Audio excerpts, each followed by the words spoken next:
frieten bakken, schub maar in.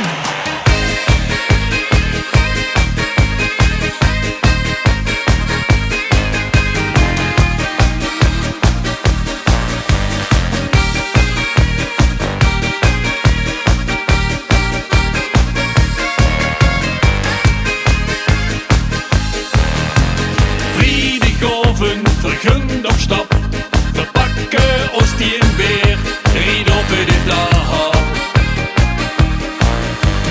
Met kameraden de glazen vol, met z'n allen hebben weer dikke lol. Vriendengoven verzund nu zat, het werd nu echt wel tijd voor een vette haha. Friet mayonaise, een Bahami chief, 3 dagen lang niks anders meer.